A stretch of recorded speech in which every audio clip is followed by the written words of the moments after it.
पत्नी के अंतिम संस्कार व 13वीं के बाद रिटायर्ड पोस्टमैन मनोहर गांव छोड़कर मुंबई में अपने पुत्र सुनील के बड़े से मकान में आए हुए हैं। सुनील बहुत मुनहार के बाद यहां ला पाया है। यद्यपि वह पहले भी कई बार प्रयास कर चुका था, किंतु माँ ही बाबूजी को यह कहकर रोक देती थी कि कहाँ वहाँ बेटे बहू की ज़िंदगी में दखल देने चलोगे, यही ठीक है। सारी ज़िंदगी यहीं गुजरी है और जो थोड़ी सी बची है उसे भी यहीं रहकर काट लेंगे, ठीक है ना। बस बाबूजी की इच्छा मर जाती, पर इस बार कोई साक्षात अवरोध नहीं था और पत्नी की स्मृतियों में बेटे के स्नेह से अधिक ताकत नहीं थी। इसीलिए मनोहर मुंबई आ ही गए हैं। सुनील एक बड़ी कंस्ट्रक्शन कंपनी में इंजीनियर है। उसने आलीशान घर व गाड़ी ले रखी है। घर में घुसते ही मनोहर ठिठक कर रुक गए। गुदगुदी मैट पर पैर रखे ही नहीं जा रहे हैं। उनके दरवाजे पर उन्हें रुका देख कर सुनील बोला, आइए बाबूजी, अंदर आइए। बेटा, मेरे गंदे पैरों से यह कालीन गंदी तो नहीं हो जाएगी? बाबूजी, आप उसकी चिंता ना करें।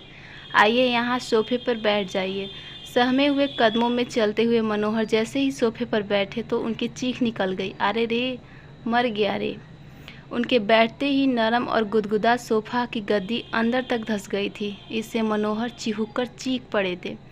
चाय पीने के बाद सुनील ने मनोहर से कहा, बाबूजी आइए, आपको घर दिखा दूँ अपना। ज़रूर बेटा, चलो। बाबूजी, यह है लॉबी जहाँ हम लोग चाय पी रहे थे। यहाँ पर कोई भी अतिथि आता है तो चाय, नाश्ता और गपशप होती है। यह डाइनिंग हॉल है, यहाँ पर हम लोग खाना खाते हैं। बाबूजी, यह रसोई है और इसी से जुड़ा हुआ यह भंडार घर है। यहाँ रसोई से संबंधित सामग्री रखी जाती है। यह बच्चों का कमरा है। तो बच्चे क्या अपने माँ बाप के साथ नहीं रहते? बाबूजी, ये शहर है और शहरों में मुंबई है।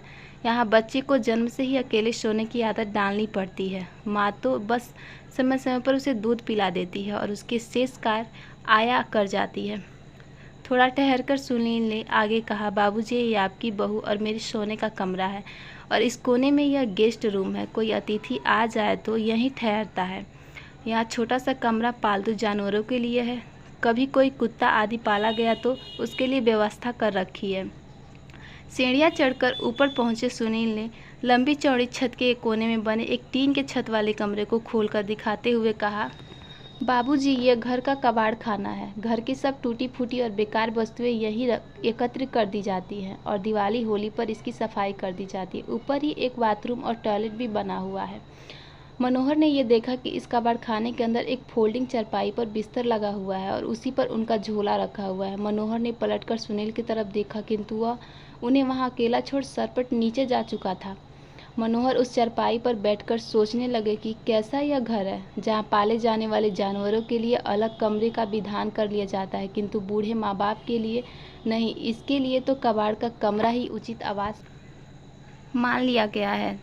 नहीं, अभी मैं कबाड़ नहीं हुआ हूँ। सुनील की माँ की सोच बिल्कुल सही था। मुझे यहाँ आना ही नहीं चाहिए था। अगली सुबह जब सुनील मनोहर के लिए चाय लेकर ऊपर गया तो कच की खाली पाया।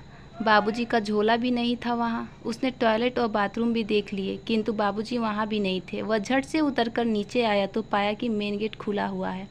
उधर मनोहर टिकट लेकर गांव वापसी के लिए सवेरे वाली गाड़ी में बैठ चुके थे। उन्होंने कुर्ते के जेब में हाथ डालकर देखा कि उनके अपने घर की चाबी मौजूद थी।